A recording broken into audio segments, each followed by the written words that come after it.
Bonjour à tous et bienvenue sur la chaîne de modding.fr. Aujourd'hui nous allons recevoir les ailes de Phoenix. Il s'agit bien sûr de la marque Bitphoenix, bien connu pour toute sa gamme de boîtiers. Aujourd'hui nous allons voir un boîtier entrée de gamme.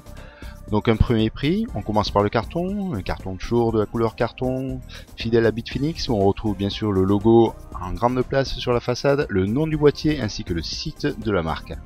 On retourne le carton, attention c'est lourd.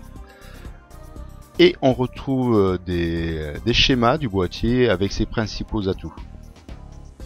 Allez, on ouvre tout ça. On penche.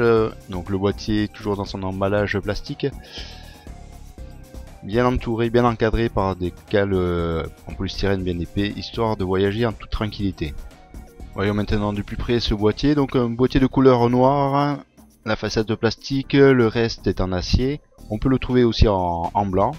Donc une profondeur de 470 mm pour une hauteur de 428 mm et une largeur de 185 mm. La façade où on retrouve le logo Bitphoenix et 3 caches B en 5,25 pouces. Donc une façade toute en plastique, pas de couverture, pas de revêtement je veux dire en soft touch.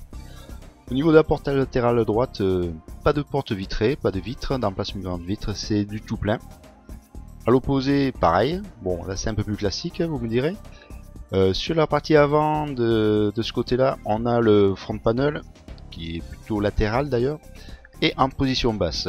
Un petit zoom sur ce panneau où on retrouve un port USB 3.0, le port USB 2.0, les sorties entrée audio, les LED, le bouton reset et le bouton power. Passons maintenant sur l'arrière du boîtier. Donc avec un emplacement d'alimentation en partie basse que l'on aperçoit ici même. Cet emplacement PCI, le Comrade est un boîtier tour au format ATX. Ce petit cache que je viens de déclipser du châssis est en fait permet de dissimuler les fixations des cartes PCI. Il suffit juste de clipser, pas de vis ou quoi que ce soit, à part bien sûr pour fixer les cartes. C'est simple et efficace. En haut, on a bien sûr l'emplacement des Hello Shield, 2 passes tuyaux et un ventilateur en 120 mm qui est fourni avec le boîtier. Les portes latérales sont fixées au châssis grâce à des vis à main que l'on va s'empresser de retirer, histoire de se faire une idée de l'agencement intérieur de ce Comrade.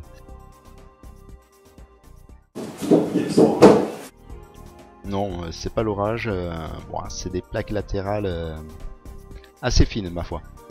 Allez, on se retrouve avec un intérieur noir, tout noir, dont l'agencement est ma foi bien conçu. On a un dégagement au niveau des unités de stockage qui permettra en fait de mettre en place des cartes graphiques d'une longueur assez conséquente, jusqu'à 30 cm. Avant de voir plus en détail cet intérieur, on s'attaque au bundle, qui est constitué donc d'un guide, un petit guide, d'une seule équerre PCI, de cartes Circflex et d'un sachet contenant toute la visserie vous permettant de mettre en place la configuration au sein de votre Comrade. On revient donc sur l'intérieur du boîtier, donc avec à droite les unités de stockage. On commence par le bas avec une cage HDD avec 3 emplacements pour disque dur en 3 pouces et demi, des emplacements en plastique qui, comme vous avez pu le voir, s'écartent pour faciliter la mise en place de votre disque dur, qui seront maintenus par des Block, donc un système de fixation sans outils, contrairement à la cage en 2 pouces et demi qui nécessite l'utilisation de vis pour fixer vos SSD.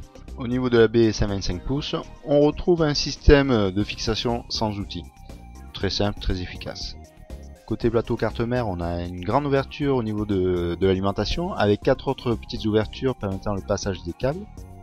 Le plateau est muni de déports qui font en fait office d'entretoise.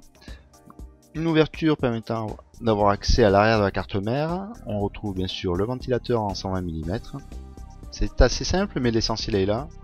Même les cages des unités de stockage sont munies de trous pour faciliter le passage du flux d'air de l'avant du boîtier vers la config. Au niveau du bloc d'alimentation, celle-ci reposera en fait sur 4 petits plots. Bon, il est bien dommage que l'on n'ait pas les petits patins en caoutchouc. On passe sur l'arrière du châssis où on retrouve les différents câbles du front panel. Au niveau de la baie 125 pouces, on va se retrouver avec un système de fixation plus classique, donc avec des vis et son tournevis qui l'accompagne. On retrouve bien sûr les unités de stockage,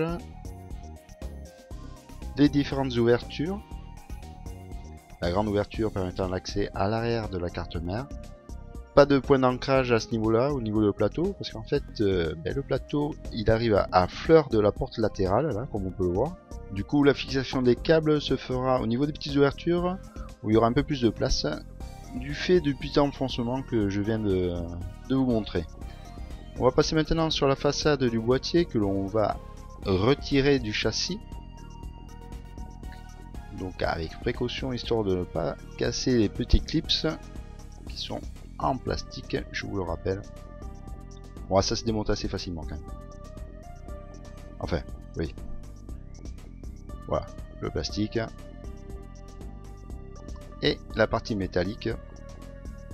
Avec les trois emplacements 5-25 pouces. Le front qui est plutôt latéral panel. Donc avec les connectiques. Et cet élément en plastique que je vais déclipser du châssis. Donc il y a 4 clips. Il s'agit donc en fait d'un filtre qui dissimule l'emplacement de 2 ventilateurs en 120 mm.